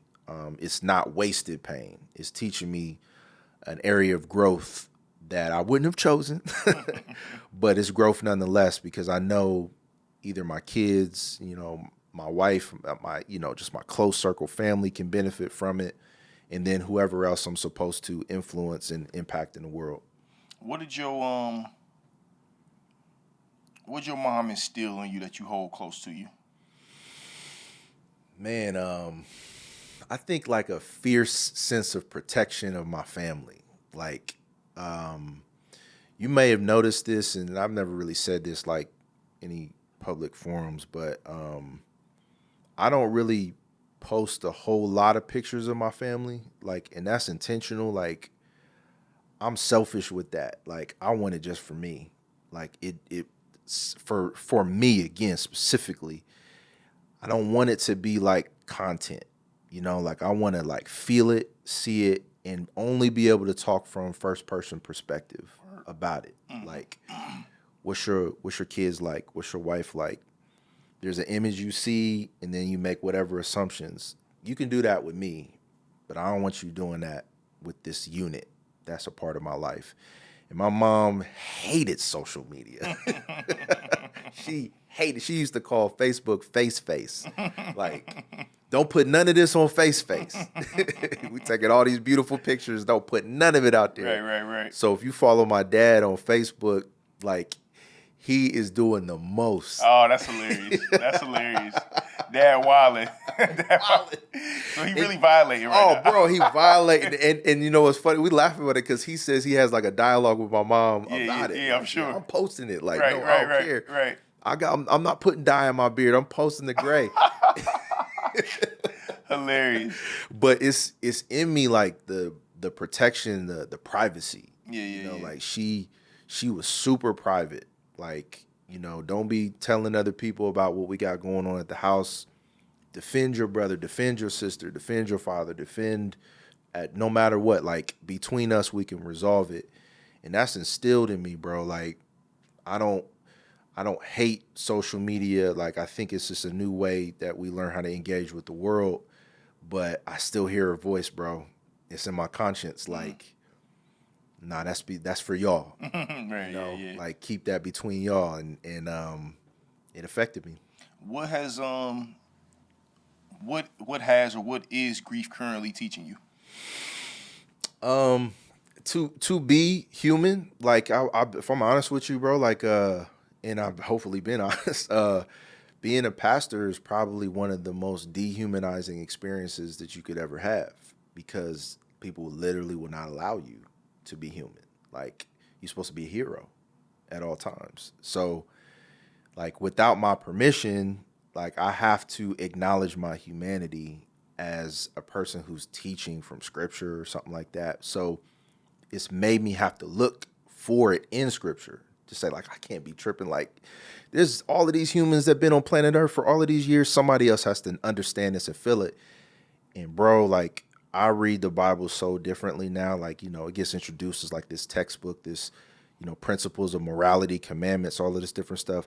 I see humans that keep on messing up, bro. They don't know what the hell they're doing over and over and over again. And then I see God give grace. And I see God give mercy. I see God give love. I see God make stuff happen when it doesn't seem like anything can happen. But these humans are humaning. you know, and I feel like grief taught me that I should be able to find and identify within the faith with people who have that experience and don't lose their faith. You know what I mean? Because that's the story I hear a lot, is that grief causes people to lose their faith. Like, bro, like, nah, man, not for me. Not for me. It made me like, it helped me interact with God in a different way. And it actually like increased my appreciation for the space of trusting him for how my life plays out. And I I mean, it's like a fraternity. You know what I'm saying? Like grief feels like, oh, now you here, you know, and you meet people like, and it's like we don't really want to talk about it like that, but we know, we understand, and what's understood doesn't always have to be spoken about. But in that way, I do feel like it's taught me a lot. Dog, that's so good. Yeah, that's so good, bruh. That's so good, bruh. Like humans, they gon' human, bruh. No matter what, right? Like, you know what I'm saying? Like one thing about people is, man, people gonna fuck up, right? You know, constantly, religiously. Like, you know what I'm saying? It just is what it is. You know what I'm saying? Yes. And yeah, that's the beauty about God, right? That's the beauty about the Creator, is that God is graceful. You know what I'm saying? Yeah. God is not God. That's not the way that I've experienced God. The times when I felt God at the most, I'm talking about the most pure. I'm talking about it has been either in bouts of like laughter, humor, or just like I'm talking about like real grace, not judgmental grace, not that type of grace. I'm talking about grace like, yeah, but it's cool. Don't worry about it. Come on, like we good. Like, you know what I'm saying? Yeah, we good. Yeah, we good. Don't worry about it. You know what I'm saying? That's when I've been. So that's really good, man. That's really good. I'm currently watching Game of Thrones, right? Okay. Yeah. Yeah. You Have watched you it. have you seen it? Is this a This is my second first time? time. Oh, it's the first This time. is my first time. What season? I'm going insane, bro. I'm on season 5, like episode 6. So you already heard how everybody was talking about how it ended. Are you bracing yourself for that? Yeah, Okay. but Okay. I don't even care because Yeah. Yeah. the reason I'm referencing it now, based on what you said, is because I have a different appreciation for it today. Yeah. Than I would have been able to look at it. Yeah. 10 years ago. You know what I'm saying? 15 years ago when it came out, right? Yeah. And I think one of the biggest things that I'm picking up from it is what you just said, is that like, yo, since the beginning of time, humans dealt with ego. Mm-hmm. They dealt with not being able to really resolve conflict appropriately. They dealing with internal battles, power, control, Yep. lack of resources, hoarding resources. Yep. They're using whatever means they can to distort God's word for their benefit. You know what I'm saying? But what is highlighting is that God typically shows up in a few ways: in children, in women, and through service. Right? Yes, bro. You know what I'm saying? Yes. And when I hear of you speak of your experience with your mother, and when I just hear of you speak about your experiences with all of the stuff that you are involved in, it is very much aligned with those things, specifically service too. You know what I'm saying? So Yeah. you can't talk to me. I don't want to talk to nobody about God if it's not aligned within those things. If it's off in those, Yeah. I can point it out, Yeah. and I'm probably gonna tune you out. You know what I'm saying? Real shit. Like if it's not on that type of time, I'm probably going to tune it out. Yeah. You feel me? And so that's really good, man. With what you said, bro. I really appreciate that. Game of Thrones is so biblical to me, bro. Like Game of Thrones is one of them ones, bro. I mean, like, and I say that, like, of course, I'm a pastor, whatever, but the Bible needs a rebrand. It's one of the most graphic books you could ever read, bro. Like you talk about in Game of Thrones, all of those human qualities, except it feel like a more brutal time. Yeah. Like it was just like evil. Like Yeah. here it goes. Like it's not a lot of ways to hide it. Like, but it felt like a necessity for some people. If you were a humble, like patient person, you would get ate alive. Right. So I like, man, I see entertainment and stuff like that right now. Me and my wife are rewatching Breaking Bad. Yeah. And one of them ones also. Oh man, greatest of all time, top 3-ish, top 2, depending on the day. but I love I ain't got watching. Breaking Bad that high, but I'm with you. It's one of the ones, but I don't got it It's that not high. top 5. It's not. It's up there though. It's up there. Like you can argue it. It's not for me, but it is up there. Cause you know what? My biggest critique with with Breaking Bad is the slow moments are too slow. Super slow. You're right. They're too slow. First season was really slow. I mean, it's too slow. Yeah. It was, and I could see that. I'm thinking of my all-time list. You know, of course, I got The Wire and The Sopranos. Like, I watch all of this stuff, bro. Yeah. As an artist, I think, like, or people who are creatively inclined, like, you got to tune in. So that's one of the things that I'm appreciating, and you know what I'm saying, and checking out Game of Thrones, because I'm really, like, with the podcast and with, with starting a media company, with doing a lot of things, like, independently in the mental health space and just kind of growing my company and my brand. I'm just now really getting tapped into myself as a creator. You know what I'm saying? I never viewed myself as a creator before these last 7-8 years, right? Like I was. Was you into fashion though, bro? Because being into fashion is being a creator. So I was into sports. I was into girls. I was into the culture, right? So in those capacities, yes. Okay. But it still never really was intentional. Okay. Like, you know what I'm saying? I still never really was like super intentional about the fashion shit. I just like to, you know what I'm saying, look a certain type of way to get the girls, you feel me? I got you. But I wasn't like, educated high on the fashion side or like, you know what I'm saying? It just wasn't, I was just more of a passive person. I just did it for the access. You feel me? It's got to function, but I always got to just bring it out because people who are into fashion, people just don't want to put us in the creative space. Like, So to your point, what I'm understanding and what I'm recognizing now is that, no, the things that I did love, that I've always loved, are creation, right? Like, I love basketball. Like, nobody can explain to me and tell me that basketball is not an art form. Yeah. It's one of the greatest art forms that there is. Like, like the shit that people do, like, you think about it, bro. Like, I can throw a little ass ball 40 feet in the hoop, like, you know what I'm saying, like in a little circumference, like that is artistry at its highest level. Damn. You know what I'm saying? So I'm tuned in during the Olympics, bruh. Like I'm learning now. Like, no, there's more creativity in the things that I didn't recognize. I just had to give you credit, bro, because as a fashion, again, like people just that's true. Why you like wearing that? Like that's part of the experience of being into fashion is people questioning you. Yeah, and it's just like, fam, like I'm just expressing myself. Yeah, no, facts, man. I was and like preparing for this, man, because I really like to kind of keep it free flowing and stuff like that too. And I'm gonna go back to the mental health stuff too about more life, because I really want to hear more about that, because I think that's something that we share as well in the More Life brand. But one of your podcast episodes was about Christ and culture. And I listened to that, and I loved, a lot of the things you talked about. And one of the things you said, and I'm getting ready to paraphrase, but you talked about not extracting Christ from culture, right? If I'm paraphrasing it correctly, right? Like, he was Jewish. Yeah, he Christ, like, he came up in had these cultural norms. He practiced and he shared these values in these cultural spaces, whatever, right?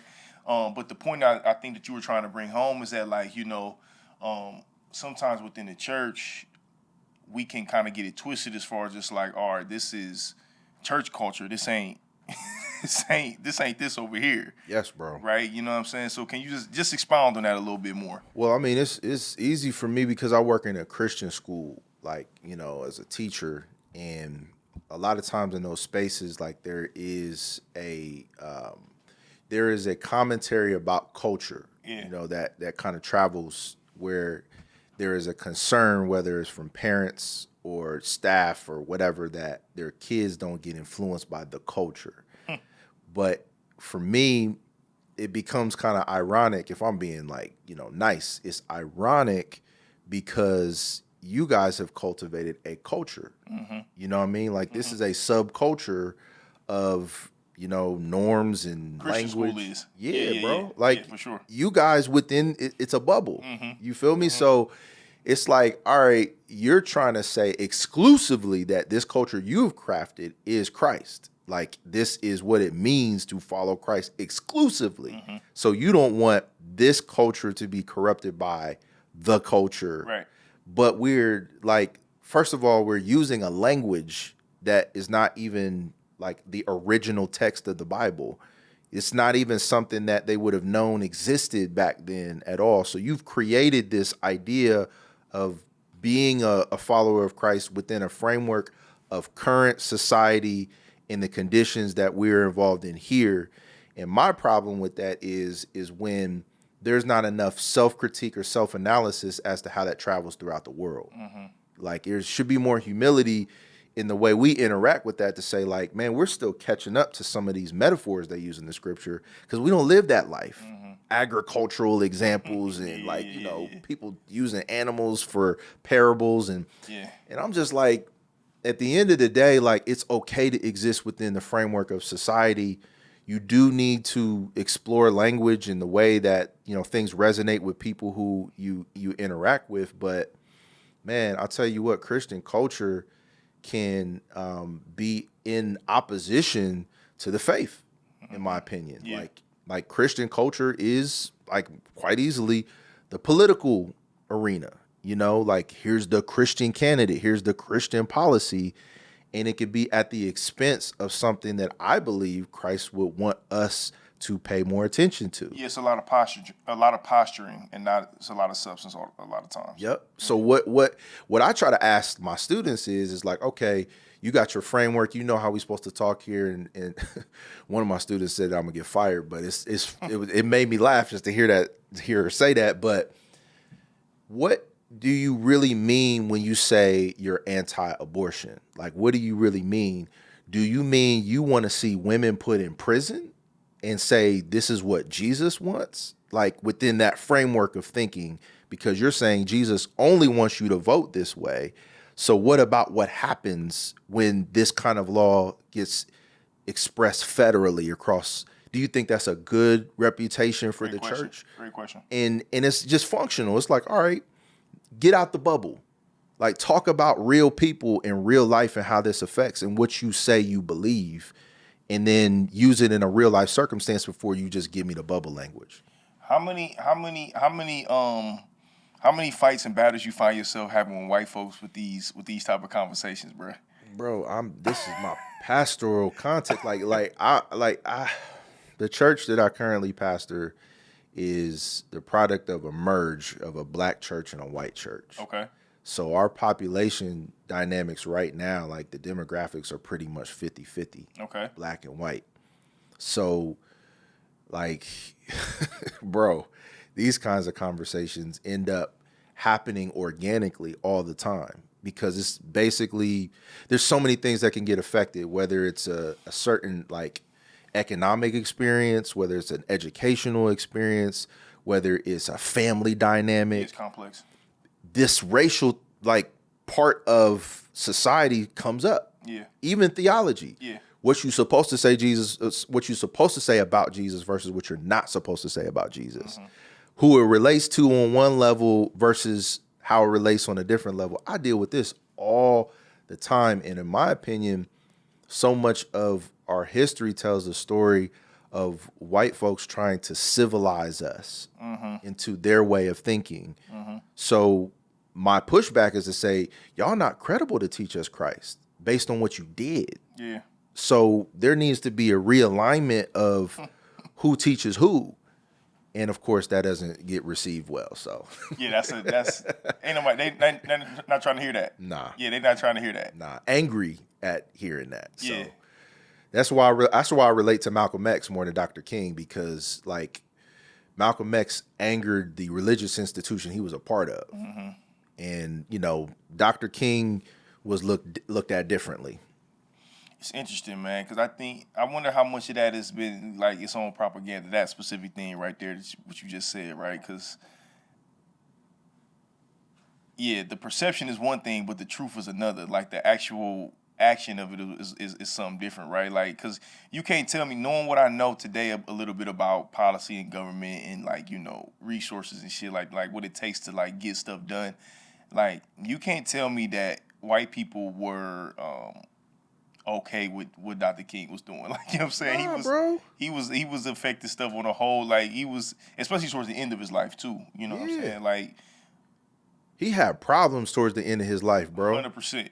100%. Like, literally known in the publications of the time as like the most hated Negro in America. Yeah. But, you know, again, now I get to be involved in teaching history, and it creates an allergic reaction because you're not used to hearing this Yeah. in Christian environments. Yeah. You feel me? So I'm very thankful for the staff that that hired me, and we had all the disclaimer conversations. Like, look, man, are we sure we want to do this? Because I'm not just trying to be disruptive for disruptive sake, but I feel passionate about this because I think it's true, and it needs to help shape faith. That's good. Genuine faith that you want the students to have, and they give me a lot of liberty to be who I am. That's good. That's beautiful. Yeah, that's beautiful. Talk to me about More Life, man. Like, you know what I'm saying? How did it come about? Like, what birthed it?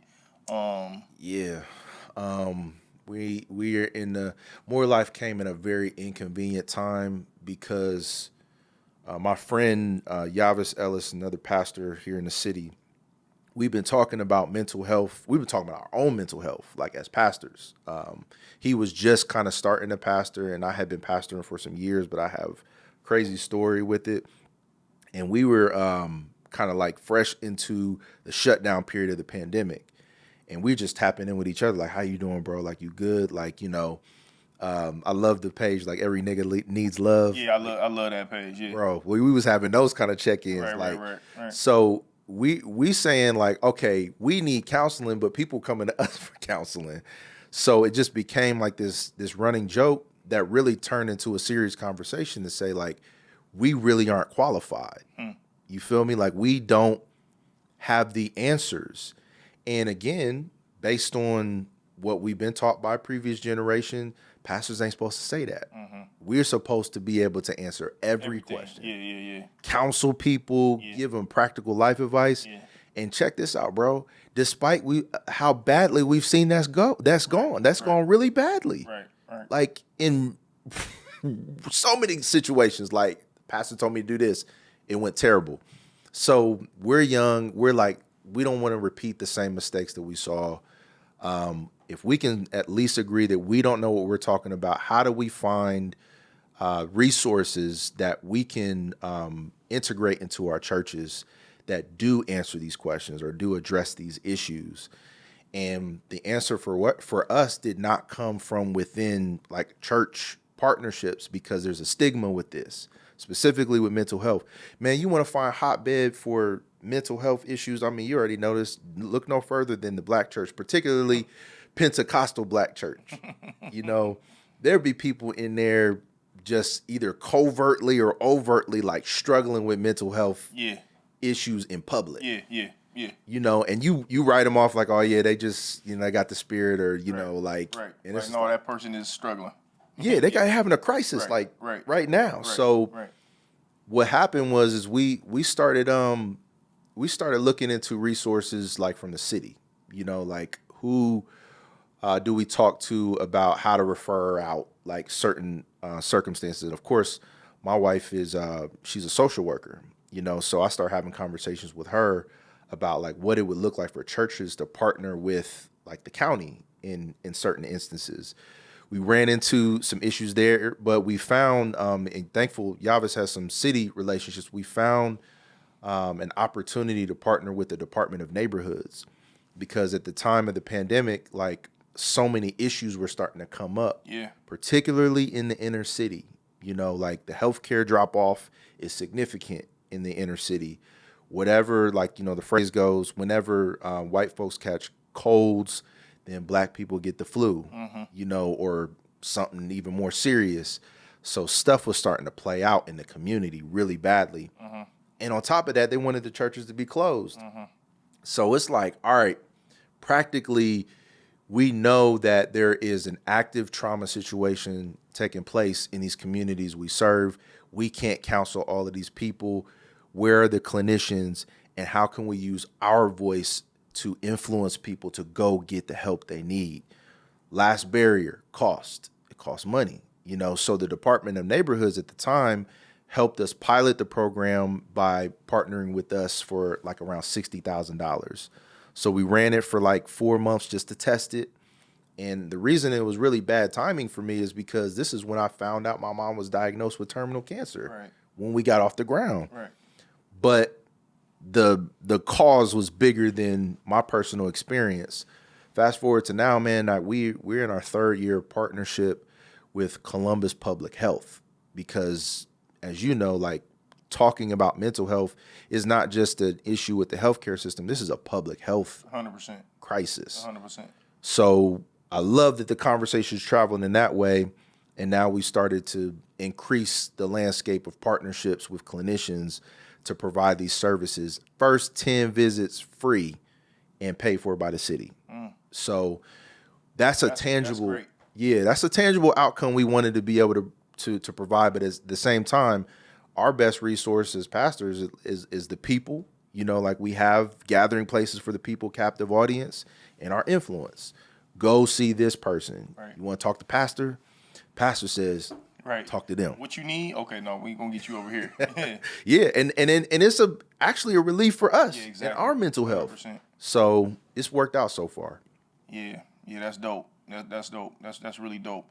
Yeah, man. I just have a profound respect for people who don't limit themselves, right? Like, that's kind of how I started the conversation. Like, I know that I'm in the season of that personally, and so the more and more that I see people doing things in these different veins, but they're still very much connected. Yeah. That is what I believe. That's how that's really abundance, right? That is how you really, capitalize off of like, your God-given talents. You know what I'm saying? That's how you really, that's how you really provide service on a, on a large scale. You got to find your way to do it in a multitude of different ways. Yep. Whether that's through creating, whether that's through service, whether that's through, navigating your own human experiences and being honest about them. Yes, bro. Right? Like, you know what I'm saying? Yes. Like, and I think for as men and as black men specifically, like, I think the more and more that we able to have these type of conversations, I think that I know for a fact that it normalizes it. Mm-hmm. But for the generation who coming up behind us, to them, like, they're going to look at us as like, oh no, these are the people who laid the groundwork for what we doing today. You know what I'm saying? So that's really what it's about, man. So I got a lot of respect and appreciation for all the work and all the things you're doing, all the projects and stuff you're doing, and I just appreciate you for being who you are. Because from a distance, it's inspiring to see. You know what I'm saying? And so I just appreciate what you're doing.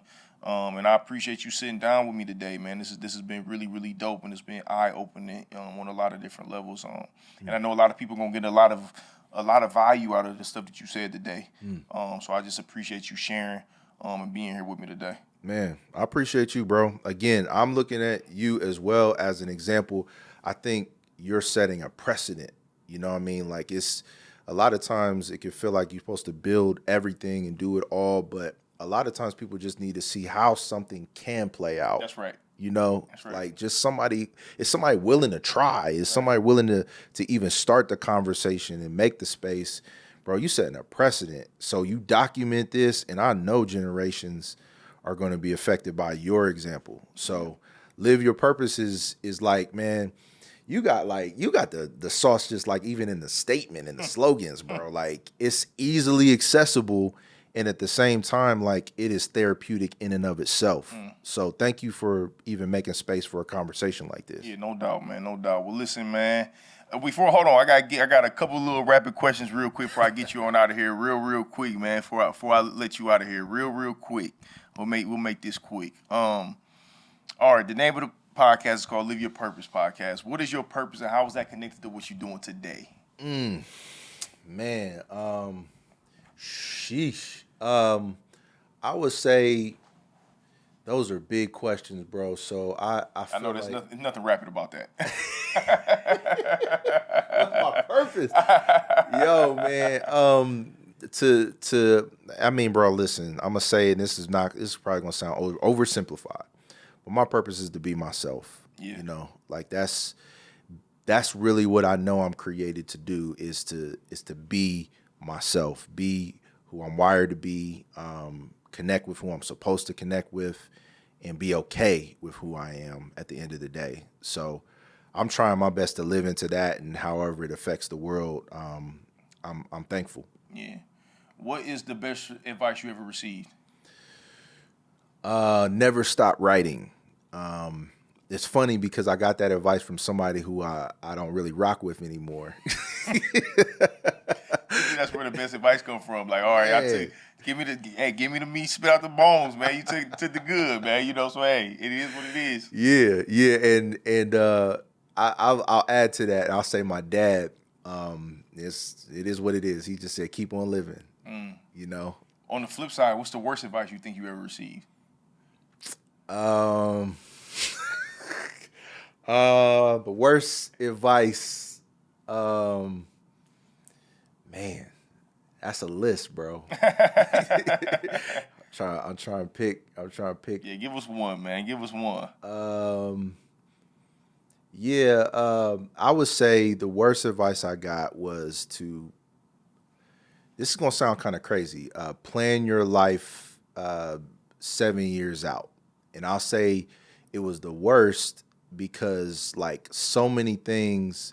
I feel like I would have been closed off to so many opportunities if I would have been rigid around that. Right. You know, so I think there's a way to be proactive and planful, if that's the right word, but I want to stay open and kind of flexible as to like the way life can surprise you, and that way if it doesn't work according to plan in 7 years, then I wouldn't be devastated. So I found myself like falling into fear if things weren't like kind of playing out according to plan. And I just learned how to just kind of open my heart and my mind and remain curious about what life is telling me. If you had to give the rest of the world one practice that they had to do every day, what would it be? What I'm just doing right now, man, because this is like the super deep inhale, exhale, exercise and mindfulness has been kind of like that's been home for me lately. And it feels like a lot of us are just holding our breath. You gotta inhale and exhale, man. Yeah. I just did a group with a freshman football team last week, and what I told them, I said, man, your breath is literally one of your most precious gifts. Mm-hmm. Like, it's the first thing you do when you come into the world, and it's the last thing you do before you get up out of here. But it's always with you. You know what I'm saying? It's you gotta inhale and exhale. You got to. You gotta take time to take those breaths. So that's good. Yeah. What's your superpower? Rap. Yeah.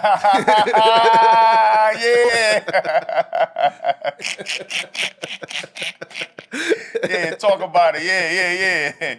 Yeah, that's all right. I feel that. Ain't nothing wrong with that. Talk that talk. Yeah. Yeah, that's what's up. Any of your students ever come to you trying to see, like, man, let me see what you got, Mr. Gray? I got to give them some bars tomorrow. Do you for real? Yeah. They've been asking me, but what I've been trying to say is, like, I'm not, like, go rap-o-matic. Like, I'm going to give it to you when I'm ready. Right. You feel me? So tomorrow I'm ready. Like, yo, we're going to get some bars, and nobody's heard this before. So, yeah, man, I feel very confident about the craft. Yeah. So, yeah, it's a gateway too, man. Like, it's a gateway into so many different opportunities for relationship, just like for me to be okay, all of that, man. So I thank God for the gift, but, Lord knows I worked for it. Yeah, dope. Well, listen, man, Taelor, bruh, I appreciate you, man. Thank you so much for your time. Another episode, LYP. Peace.